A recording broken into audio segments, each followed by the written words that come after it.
හරි සාදරයෙන් පිළිගන්නවා මේ වීඩියෝ එකට. ඉතින් මේ ASP.NET series එක 8 වෙනි වීඩියෝ එක. ඉතින් මේක දාන්නේ කලින් දැම්ම 7 වෙනි වීඩියෝ එකේ second part එක විදිහට.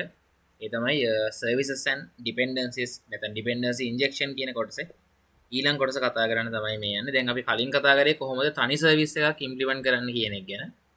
දැන් අපි කතා කරන්නේ කොහොමද අපි services දෙකක් එකපාර මෙතනට inject කරන්න කියන එක ගැන.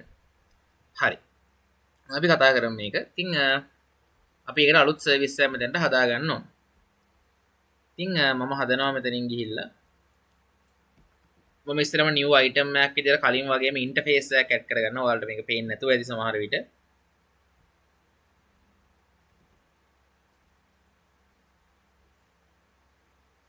හරි ඔන්න ඕක. ඉතින් interface එකක් අපි මෙතනින් දාගමු. මම මෙතන ගන්නවා iMath service කියලා interface එක. නැත්තම් iMath හරි මොකක් හරි ගමන්නේ ඔයාලට ලේසි ගමන් මම දැන් මේ කරන්න හදන්නේ අර numerical values දෙක එකතු කරන service එකක් නිකන් දාන්න හදන්නේ මම අර දෙකක් එකපාර implement කරලා පෙන්නන. හරි interface එකක් දැන් මම දානවා මෙතනට int get sum කියලා function එකක්. ඉතින් මේකට integer values දෙකක් දාලා අපිට ඒ දෙන්නගේ summation එක ගන්න පුළුවන් වෙන්න තමයි මම මේක දාන්නේ. ඉතින් අපි ඔන්න method format එකකුත් මෙතන define කරා interface එකේ implement කරගෙන. ඊට පස්සේ මම කරන්නේ මම මේකට හදනවා තව implementation එකක්. ඉතින් අපි ඒකට අලුතෙන් new item එකක් ගමු. ඉතින් ඒක අපි පාවිච්චි කරන්නේ class එකක්. මොකද හේතුව අපේ අර iMath service එකට අපි හදන math service class එක තමයි මේ තියෙන්නේ. mathservice.cs කියලා මම class එකක් ගන්නවා. ඉතින් මේක අර iMath service එකෙන් මම inherit කරනවා. ඊට පස්සේ මම මේකේ public in get sum කියන එක මම ওই විදිහට return කරනවා. හරිනේ. හරි. දැන් මේක දැන් අපි කලින් වීඩියෝ එකේ කතා කරේ greeting service එක. කියන්නේ එතනින් කරන greet කරන එක. මේ service එකෙන් කරන්නේ අපි numbers දෙකක් එකතු කරන එක. මේක ගැලපෙන්නේ නැහැ. මම මේ උදාහරණය කියන තමයි ගත්තේ. හරි. දැන් මොකද්ද අපි ඊළඟ කරන්න ඕනේ? අපි ඊළඟ කරන්න ඕනේ මේක register කරන එක. හරි. register කරමුකෝ මේක. අපිට ඒකට යන්න තියෙන program.cs එකට. ඉතින් program.cs එක වලට පේනවා මම කලින් register කරපු වීඩියෝ එක තියෙනවා. sorry. service එක තියෙනවා. ඒ වගේම මම ආයෙ පාරක් මේ bill එකට මේක register කරනවා. services.add scope එකේම මේ පාරක් යමු. මොකක්ද කියලා මම පස්සේ පෙන්නන්නම්. එතන තව දෙක තුනක් වැටෙන්න තියෙනවා. ඒක ඊළඟ වීඩියෝෙන් අපි කතා කරමු. iMath service. math service තමයි යාගේ implementation එක වෙන්නේ. ඉතින් මේ විදිහට මම ඔන්න ඒක register කරා. තව මේවා register කරන්න පුළුවන් ගොඩක් දේවල් තියෙනවා. දැන් implementation දෙක තුනක් තියෙනවා නම් අපිට ඒවට keys දාලා register කරන්න පුළුවන්. service providers ලා විදිහට.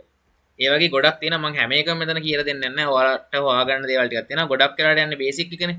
ඒ නිසා මම අත්‍යවශ්‍ය දේ විතරක් කියලා දෙන්නම් මෙතන. හරි. දැන් මම කරන්න හදන්නේ මම service control එකට ඇවිල්ලා. මේ තියෙන service control එකෙන් අපි කලින් හදපු class එක ඔයාලට ඒ කලින් වීඩියෝ එක බැලුවේ නැත්නම් ඕගොල්ලන්ට බලන්න පුළුවන්. link එක මේකේ වීඩියෝ එක ඉවර වෙද්දි සෝ මෙතන උඩ තියෙයි. ඒවට ගිහින් බලන්න පුළුවන් channel එකට ගිහිල්ලා. ඉතින් නැත්නම් classroom එකේ බලන්නත් පුළුවන් කැමති තැනකින් බලන්න. ඒ වීඩියෝ එකේ තියෙන එකේම extension එකක් තමයි මෙතන තියෙන්නේ. දැන් මම මෙතන එක service එකක් ගත්තනේ. මේ තියෙන අපේ එක service එකට දාලා dependency injection එක. ඉතින් අනිත් service එකටත් ওই විදිහට මම private read only variable එකක් ඉස්සලා හදා ගන්නවා. ඒක iMath service එක. ඒකට මම හදන්නේ math service කියලා ඔන්න ඔය හදපු object එක. ඒකට අවශ්‍ය කරන dependency එක මම ඔහොම කමා එකක් දාලා iMath service කියලා math service කියන ඔන්න ඔය dependency එක මෙතන දාන්න. ඔච්චරයි කරන්න තියෙන්නේ. dependencies දෙකක් මට එකපාර inject කරගන්න පුළුවන්. multiple dependencies inject කරන්න ඔය විදිහට. ඊට පස්සේ මම ඔය විදිහට greeting service නෙමෙයි. මේ math service එක සමානයි math service කියලා දානවා. ඒ කියන්නේ මොකද්ද? මෙතනින් අර කලින් විදිහටම iMath service එකට දාලා අපි හදපු implemented class එක ගෙනල්ලා මෙතනට දෙනවා. ඒකෙන් ඔබ්ජෙක්ට් එකක් විදිහට තමයි දැන් මෙන්න මේ අපි මෙතන construct එකේ හදලා ඉන්න math service කියන එක කෙනා ඉන්නේ. ඒක ගෙනල්ලා මෙන්න මේ අපි හදාගෙන තියෙන read only variable එකට පවර්න එක තමයි මෙතනදී වෙන්නේ. හරිද? දැන් මම මේ service දෙක වෙන වෙනම වැඩ කරනවා කියලා පෙන්නන්න අලුතෙන් හදනවා http get method එකක්. මම මේකෙන් කරන්නේ numbers දෙකක් එකතු කරන එක. ඉතින් මම මේක add කියලා තමයි දාන්නේ method name එක. ඊට පස්සේ numbers දෙක මම දාන්නම් a, b කියලා. ඔය කමා නෙමෙයි a/b. මොකද හේතුව අපිට numbers දෙකක් ගන්න වෙන්නේ parameters දෙකක් විදිහට. එක්ක කොහොම ගන්න ඕනේ නැත්නම් අපි ඔකට අර JSON payload එකක් විදිහට ගන්න ඕනේ AB කියන දෙන form body එකක් දාලා එක්ක එහෙම. එච්චර දෙයක් ඕනේ නැහැ. අපි නිකන් ඔක කෙලින්ම ඔහම URL එකේම ගමු. ඒතර වැඩි ලේසියිනේ. හරි. ඊට පස්සේ මම දෙනවා public iaction result get sum කියලා ෆන්ක්ෂන් එක මම හදන්නම්. ඊට පස්සේ මම ඒකට දෙනවා int a, int b. මම return නෑ ඉස්සර මම මේකේ result එක අරන් ඉන්නම්කෝ. var result equal මොකද්ද? මට දැන් ගන්න තියෙන්නේ අපේ math service dot get sum කියන ෆන්ක්ෂන් එකට මේ ab දෙන්නව පාස් කරන්න. ඊට පස්සේ මම return කරනවා okay එකක් මම return කරන්න. හැබැයි මේ පාර මම ටිකක් ඒකට අලුතෙන් දේවල් ටිකක් දානවා. මම මේක title එකක් දානවා. title සමානයි result of මෙතන මම දාන්නම් a plus b කියන එක. මම සංඛ්‍යා දෙකේ එකතුව මේ දැම්මේ. ඊට පස්සේ මම මෙතන result කියලා දාලා කෙලින්ම මගේ result එක උතන්න bind කරනවා. මේකේ format එක හදපු නැත්නම් template එක හදපු එක.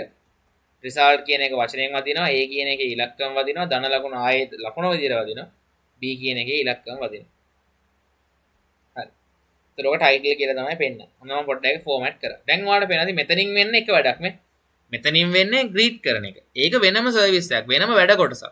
ඒ නිසා ඒකට අපි වෙනම service එකක් පාවිච්චි කරා. මේ තියෙන්නේ ඒකට පාවිච්චි කරන වෙනම service එක. ඒකට ඕන කරන dependency එක මම මෙතනින් ඒ කියන්නේ ඒ service එක වැඩ කරන්න ඕන කරන implementation එක තමයි මේකේ dependency එක වෙන්නේ.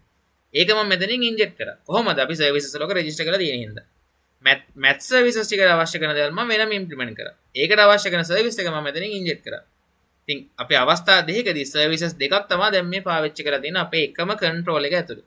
මේ තියෙන්නේ same control එකේ multiple services use කරන විදිය සහ multiple dependencies inject කරන විදිය. හරි. ඉතින් දැන් මේක මම run කරනවා. ඇත්තට ඔච්චරයි මේ වීඩියෝ කතා කරන්න තියෙන මේ කොටසේ. මම ඒ උනට අලුත් කොටස අලුත් වීඩියෝ එකක් විතර ගන්නම් නැත්නම් life cycles ටික එච්චර වල තේරෙන එකක් නැහැ.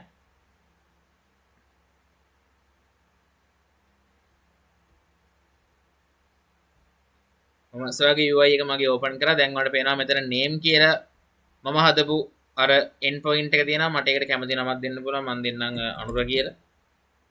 hello අනුර කියන එක output එකක් විදිහට එනවා. මෙතන මම හදපු අර AB කියන දෙන්නට අදාළ එක තියෙනවා. මම A ට දෙන්නම් 10යි B ට දෙන්නම් 20යි. execute කරපුවාම ඔයාලට පේනවා ඇති result of 10 plus 20 කියන එක result එක මට 30යි කියලා ඇවිල්ලා තියෙනවා.